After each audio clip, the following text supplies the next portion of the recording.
Now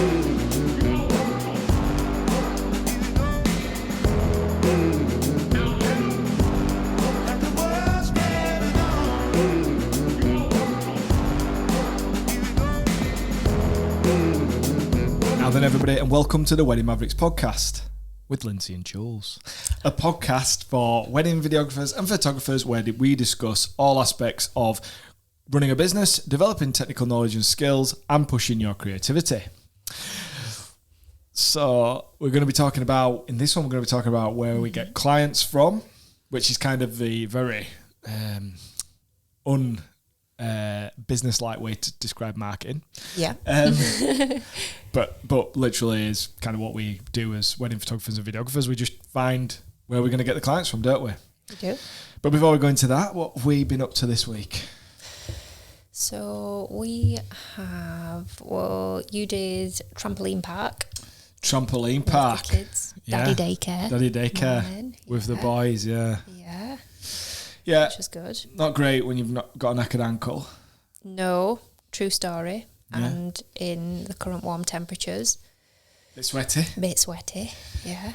But good fun, and that's basically about as much as I see my mates these days, is surrounded by young children.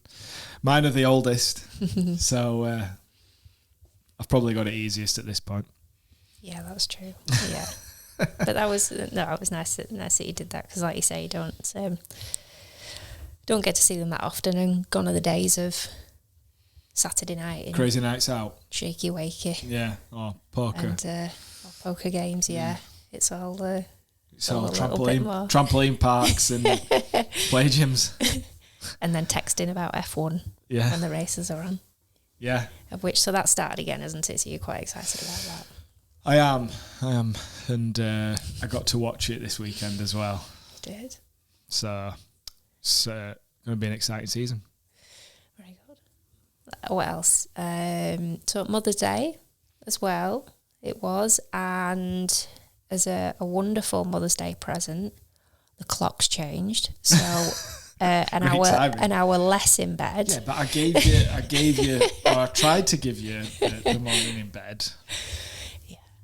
But it was quite nice as well. We had friends over for dinner this weekend as well on Saturday evening. So good. It was nice actually, because this past weekend that will be the last kind of full weekend where we can do things nicely as a family and sort of catch up with a few friends and things like that, and just kind of take things a little bit easier before we do start getting back into. Yeah, I mean, there's going to be odd ones, isn't there? There's going to be thankfully this year we have managed to, build in some weekends off, haven't we? Yeah. Which didn't exist past July last year. No.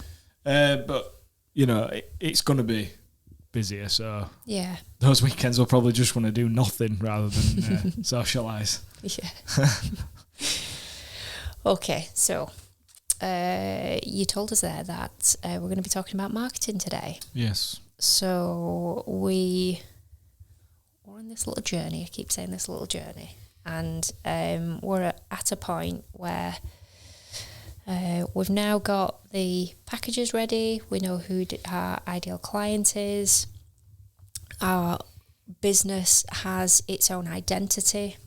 There's some real depth to that, and that is going to be conveyed to the people that we want to reach through our branding and through the way in which we articulate what we're all about, the tone of voice, the kind of visuals, all that stuff that we talked about in the last episode with branding. Yeah. And so we're armed now. We're ready. We'll get everything. That was we a gun need. noise. That's weird. It's because you said armed and ready. It's armed and ready. Yeah, we're prepared. Prepared, yeah. Ready to kind of market ourselves to try and reach those ideal clients then.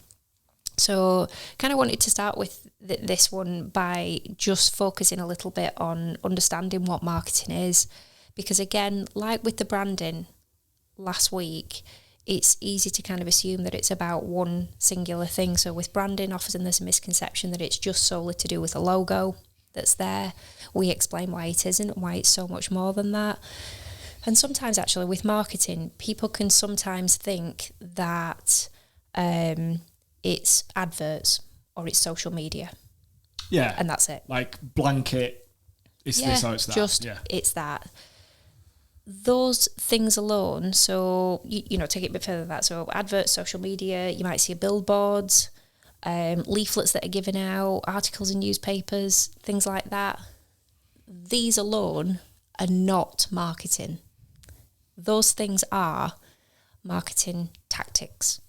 They're tactics or methods that you might use to help you achieve your overall marketing strategy or goals that you've got in place. So I think it wasn't really until that was broken down for me, albeit it was in a classroom and it was from a very, you know, it was a much more kind of theoretical point of view, but I see that now where I kind of, bless you, connect with that more now is through things that I listen to. So podcasts that I listen to, things that I kind of see on TV. And I love the fact that, you know, I was talking to some students in a university, it'll be a couple of months ago now that I went to talk to them. And I talked about the fact that I love that we can see Stephen Bartlett on Dragon's Den now.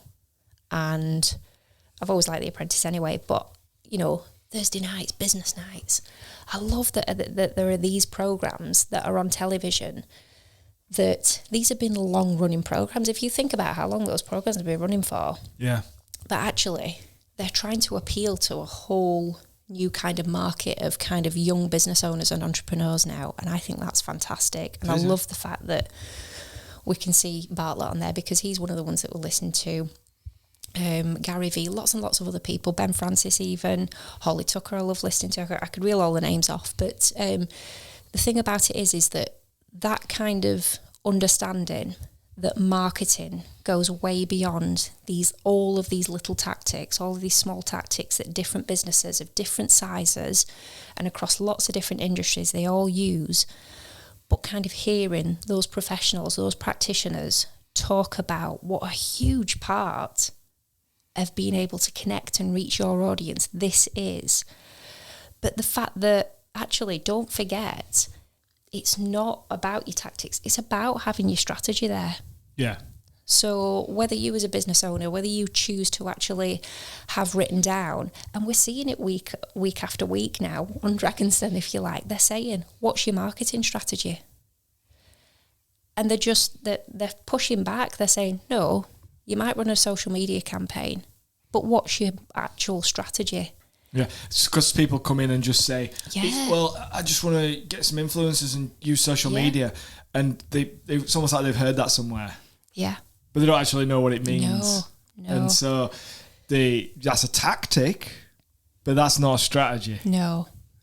Marketing in its own right is such a business-wide function, if you like, and it can tap into every different functional area of a business and has an impact on those different areas of business as well.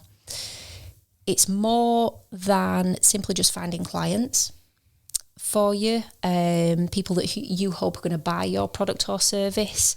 And it absolutely includes things like researching the market or sector that you're operating in, identifying your ideal client as we have, thinking about their buyer behaviour, thinking about so when they see something that they like, what is it that's going to make them connect with that? And one step further than that, what's going to make them want to make a purchase or invest in that? That is that's a whole thing in its own right. Again, kind of understanding the psychology behind that. And also the part of the strategy that you're talking about there is the process in which you will engage that person. Yeah. So, we don't want to just... this isn't like a slam dunk situation. No. This is there's about 10 passes before the basket's scored. That's a basketball analogy for anybody that's listening. So the marketing. To quote Gary Vee, jab, right hook. Right. So yeah, there's so much more to it. You know, we can cross over into kind of data analysis with things as well. Where you're looking back at perhaps you're looking at your current, but you're also looking at prior business activity. You're looking at planning, creating your overall strategy or your goals, and then using all of this information combined to better understand your ideal clients' wants and needs. And that is a huge thing in marketing. So forget your individual tactics. Let's get that clear in our minds, please. Marketing is a much bigger thing, and it's about ultimately what are we going to do as a business to connect with those clients in the first stage, but how are we going to meet their needs and wants? Okay, and in the context of us as us as wedding videographers and photographers, this is about a want, a consumer want. Okay, we might like to think that they need us for their wedding photography, videography, they might need ultimately, they might need some photography, but they could use an iPhone, couldn't they? Well, there you go. That's one way to go, isn't it? But I think it's fair to say that as small business owners, the budget that we have available to be able to spend on marketing is going to be something that's much smaller than your kind of mid to sort of larger size businesses. And so we need to know that the marketing tactics or those methods that we choose are going to be purposeful. They're realistic for us in terms of enabling us to achieve our goals or our strategy. Yeah. So it's for this reason that in our industry then, I sort of personally feel that we should be focusing our time, the investment that we make and the resources into something that's called sort of direct marketing methods. And that's so that we can ensure that we are reaching our ideal clients. And we want to choose that direct method because we want the ones that we choose to be something that's going to elicit a response from people. We don't just want to put time and effort and create those resources into putting something out there that people are going to look at and just scroll past it. So by saying that, you're talking about the difference between kind of a brand awareness where you just want people to know about your company and it exists, or a actual, get to know me, this is the proposition type thing. Yeah. Okay. So we're going beyond that point of we don't just want to create a positive perception of our business. We're now looking to kind of entice people in. We want to be able to share more information about the products or services that we have. We want to share more information about us. We want them to take a deeper look into our business and what it is that we're offering. Because when we do it in such a way, when it's focused in that way, and it's so purposeful that it is designed to kind of get a response back from them. Yep. And when I'm talking about a response, it could be something as simple as a click through to the website. It could be something as simple as a like or a comment on an image or a video that you might have shared on social. But that in itself is a response from them. They've chosen not to just glide on past that. And so if that's what we're doing, if that's where we're focusing our kind of time or energy, that's something that's far more likely to help us succeed in kind of reaching initially and then connecting with those ideal clients. Yeah. So obviously I've talked about direct methods of marketing there. The flip side of that is the more indirect ways. So to kind of just differentiate between the two, for an indirect method of marketing, what I might be talking about is where a company takes a more kind of generic approach to reaching people where it's not focused. So, for example, if we take Squarespace, for instance, they are currently using a TV advert. Oh, yeah. That has, the names have escaped me now. I think it's Zendaya and from, Miss Jackson. Outcast, that's the one. Wow. They're using those two people to promote, and I've never seen that before. But that's a television advert. There's no doubt about the fact that must have been a huge investment for Squarespace. But that's been seen on mainstream telly. Who are they targeting with that advert? Could be anybody. Yeah, it could, yeah. Could be anyone. So it's Untitled. So that's a more generic approach. So it's a big statement, is that? A big kind of statement of intent, Brand awareness. I would say. Brand awareness, rather than, because they don't know who they're going to get, do they? No. They don't know who they're going to get watching that, and they don't know what effect that's going to have. That's right. If it's going to actually achieve anything. You're absolutely right. And the reason, again, that's indirect is because it's not something that can be measured. Yes, because it's TV. It's television. And we can look at how many people might have seen that ad, but we don't actually know how many people paid attention to it. No, absolutely not. So on the flip side of that, what Squarespace have done previously with a more directed approach to their marketing is whereby you might see their ads on YouTube, or it might be using YouTubers themselves. Or influencers. That's where I've seen them for the last few years, yeah. Absolutely. So getting them to endorse Squarespace as a site, and then additionally saying, if you quote, or mention this particular podcast or this particular vlog, and you'll receive 10% off. Yeah. And then a link to be able to click through from it. Yeah. That they've chosen that particular YouTuber for a reason, because so they want for to instance, connect with a photographer their or a filmmaker. Yeah.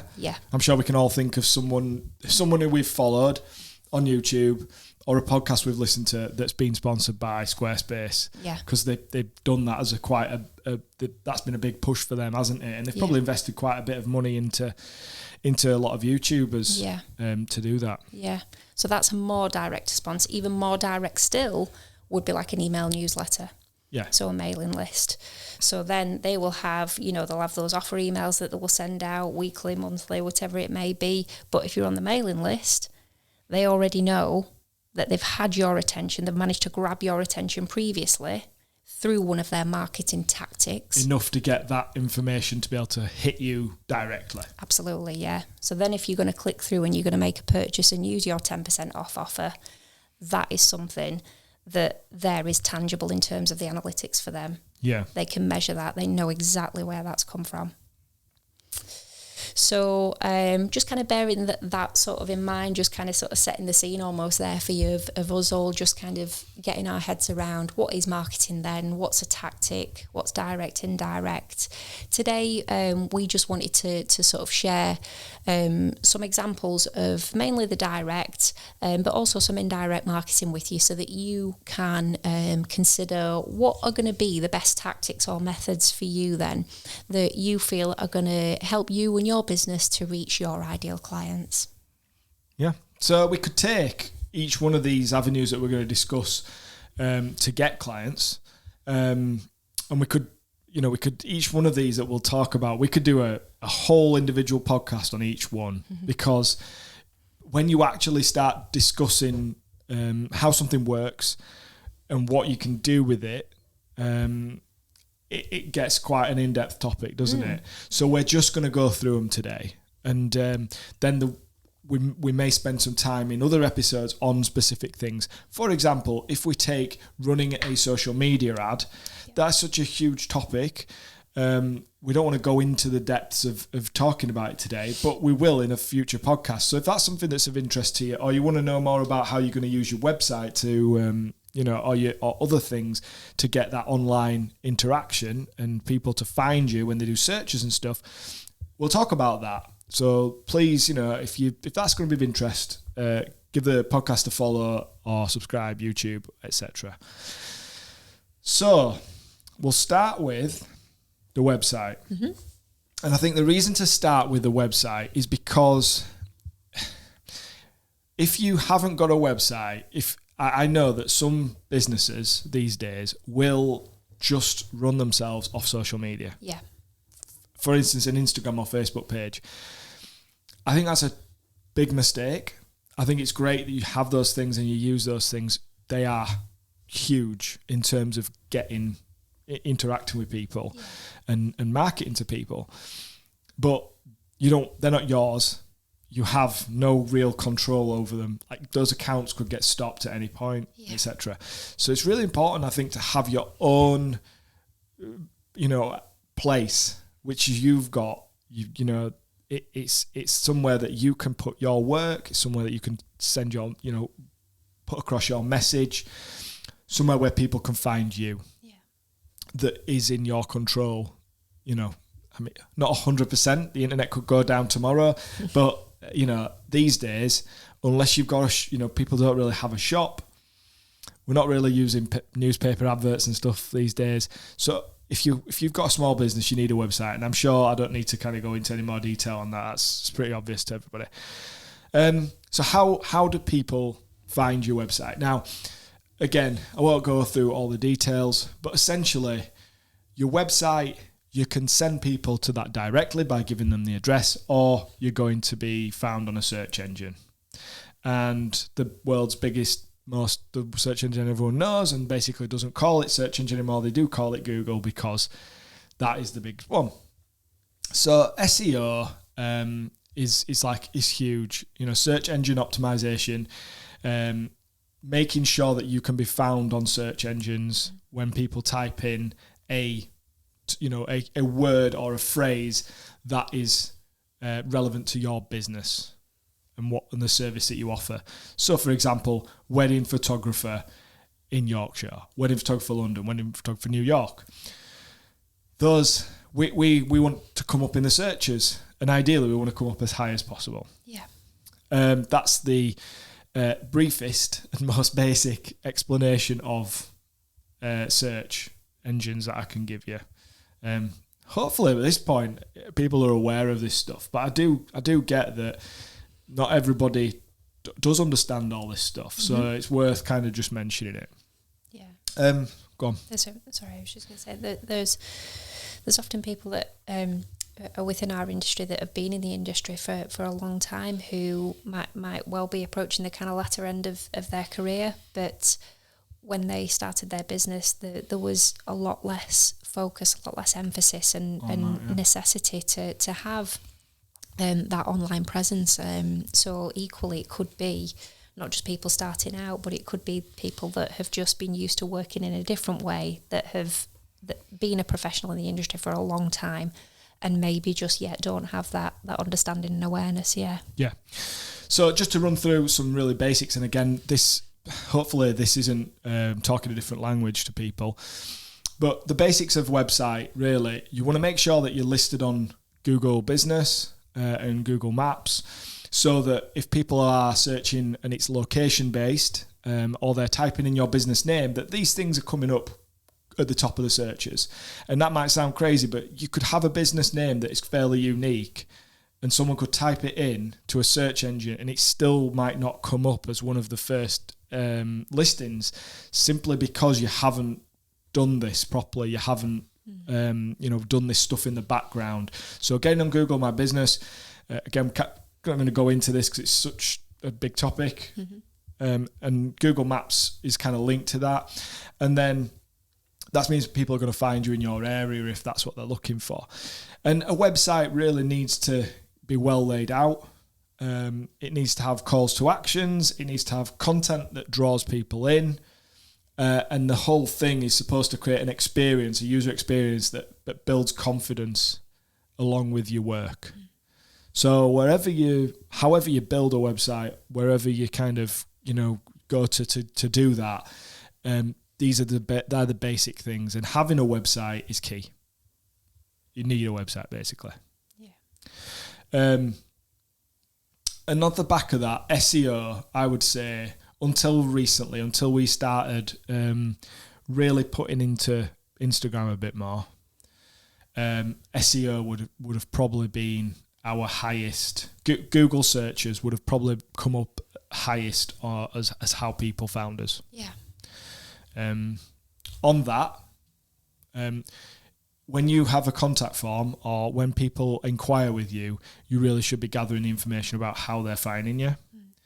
We do that on a contact form, but it's, I can talk about that as a separate episode as well, but it's part of that process really does need to be, you need to capture that data so that you know, because it's going to help you with your marketing down the line. Yeah. The next one to talk about is YouTube. Now, YouTube and other video content. So it could be that you've got videos on other platforms, in other places, your Vimeos. I mean, there's so many now. It could be on a social media platform like Facebook. basically, when people search now, video is starting to come up massively in search engine results. There are tabs in searches where you've got all, as in everything to do with that subject that you've searched for. Then you can narrow it down to images and videos and all sorts of stuff, news articles. So videos are now becoming very powerful. I'm sure you hear constantly video. It's all social media seems to be doing at the moment. Instagram's gone from a photo platform to a video platform first, all this stuff. So it really is key to your business being found in a search capacity that you use in video. And just to kind of put that context, we get quite a few inquiries directly from YouTube. So people will actually say YouTube. And I would say that a lot of the searches, when people say found you on Google, I'd say even then they actually found us through YouTube. It's just that the YouTube video came up in the Google search. And YouTube's owned by Google. So Google's the biggest search engine, YouTube's the biggest video company, and Google own them. So if you have a video on YouTube about something or at a location, for example, a venue, it's quite likely that when you search or if someone searches for a videographer or photographer at that venue, that video is going to come up if you've titled it and described it right. Yeah.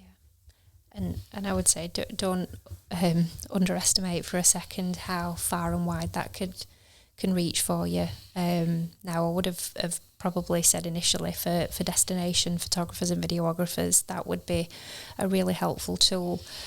But there are people who will travel from overseas to come and get married in this country. And later this year, we'll have a wedding whereby the couple are coming over from New York to have their wedding. And that was because they had seen a video at the venue that they wanted to get married at. And so rather than flying someone over with them from America, what they did was contact us and say that it was because of having seen the video. Having seen that video for that venue on YouTube. So, and we would otherwise never, I don't think we would have otherwise connected with, or that person would have connected with us. No, of course we wouldn't. We're not marketing to New York clients, are we? No. And obviously, we will talk about blogs in a second, but, yes, blogs do that also on your website. Mm-hmm. Again, that's an expander of the website and your SEO. But I don't think there are as many people using video, using YouTube, even Facebook videos. If I can tell you some venues that you can search for, and because the venue love doing Facebook live videos, that they're just the whole thing for the 3 or 4 pages. I know this because I've searched to see if our wedding video, our wedding film that we made at that venue's come up, because a lot of them do, and I can talk about that in a different episode. But on this one, it didn't come up, and it was just pages and pages of Facebook live videos from the venue staff, who were obviously on top of the social media, and that was ranking on Google as video content for the venue. So yeah, basically going forward, if you're not doing this, you're missing a huge trick. Yeah. You can show up in on the front page of searches for a venue very easily using YouTube. You put in your video on YouTube, and if you're a photographer and you don't do video at the moment, do a slideshow, and we can talk about how you can keyword all that later on. But yeah, it's powerful. Blogging. So blogging as in doing a blog on your website, which has always been a very popular way of marketing for photographers since websites, since the internet kind of came out. And I do think it's still powerful. It's not something that we've ever spent a lot of time doing. We have got a blog and we do write blog posts. I don't think that we've ever gone into them enough and spent enough time on them for them to be powerful for us. Because there's a big time investment there, isn't there? Yeah. To be able to do them and do them often. And, for every single wedding, yeah. And maybe what I would say, is that they were more relevant 5 to 10 years ago because of all the other stuff wasn't around. So social media wasn't as big a thing, particularly for businesses. And you didn't have YouTube, or YouTube wasn't what it is now. And you didn't have all these other video things. So blogging was huge because you could write a bit of a story about the day, about someone's wedding day at a venue, and then that would potentially, reach lots of people through that being shared by the couple, and that would get views on your website, and then that would in turn bring this kind of ranking to your page on your website about that venue, about that wedding, that would then be found when people searched for photographers at that venue. So it definitely still works. I reckon there's like quite a lot of photographers out there that are still don't have to spend any money on marketing just because they wrote some really good blog content back in the day, and it's still working for them. They're still ranking, high and top in a lot of wedding venue for photography. Obviously for video, that's a little bit different. You could do blogs also, but I don't think it's something that videographers have done as much. And now what we've got is the rise of social. Instagram's almost like its own little blog. And you've got all these other platforms of video content and stuff. And I just think that it's starting to change. And I'm not saying it's not relevant anymore. It definitely is. And you should definitely have it as one of the tactics that you use. And that's about as much as we can say about it at the moment without actually talking about how you would write a blog. I think that's it. Just with that, just understanding how relevant you still feel it might be today for your particular business and who you're trying to reach. And also to just know that it will take some time. You need to commit to the time to being able to do that for your weddings. Yeah, if you're going to do it. Like what I found, and I think it's probably it was the barrier to us doing it, wasn't it? Yeah. So often. It's because it's a process on top of all the other processes that you've got to go through, and then on top of social media, because social media is a little bit more direct than blogging. Yeah. Because you're building up a following with blogging, whereas with you're building up a following with social media, whereas with blogging, you are more relying on being found. Because of how you've tactically used stuff, yeah. Keywords, yeah. So it's not as, you're not as in control of it. So then we've got blogs and magazine features and awards and recognition. So, for instance, you submit a wedding to a blog, like, a Rock My Wedding or a Whimsical Wonderland Weddings or something like that, and you basically getting featured on their blog. So they're kind of promoting you. You're getting recognition from them endorsing you in a way, and putting you in front of their audience. And that's the same for a magazine. And it's the same for awards. So, awards are one of those topics that we can all kind of have different opinions on. If you've won some awards, you probably think they're really good. And if you haven't won some awards, you probably think they're a waste of time. I think it's one of those things where it's another avenue of marketing.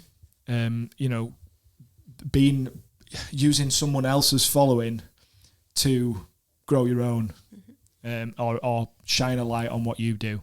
Because it becomes part of your narrative then, doesn't it? In whether that's your copy, but what you're conveying to your ideal client. Yep. If you feel that that's something that's important to them, that's what you want. Like, I've been featured in this magazine, I've been featured on this blog, I've won this award. Yeah. It's giving you kind of that endorsement of, well, I'm good because people. Magazines want my work, and I've won awards. Yeah. So, as well as putting it in front of the audiences of those, establishments, it's also giving you creating that persona for yourself.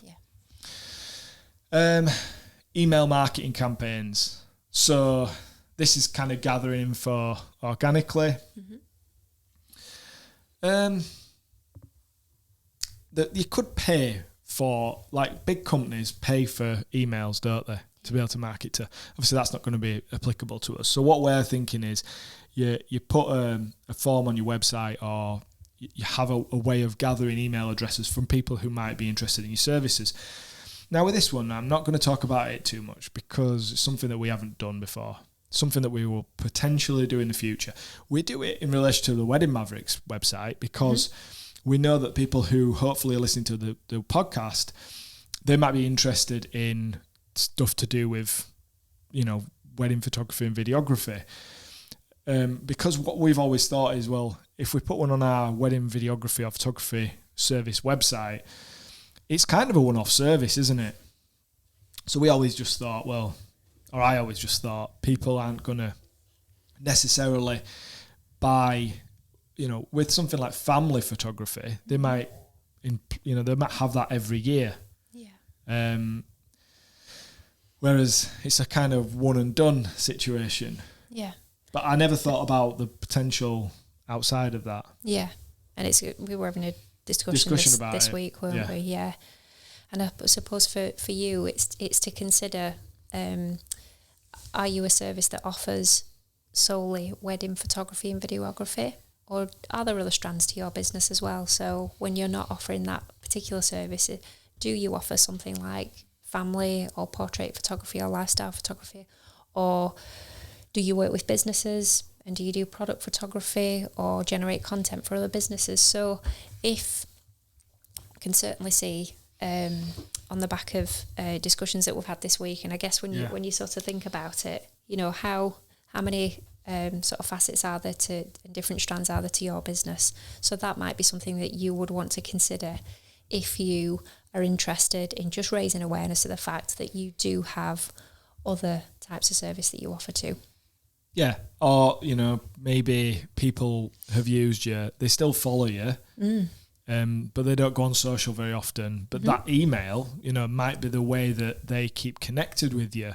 If it's like a bit of a newsletter, this is what we're up to, and it might just jog their memory about you. And then they might have a relative or a friend that's getting married. Yeah. And they might remind themselves of you because they got your email.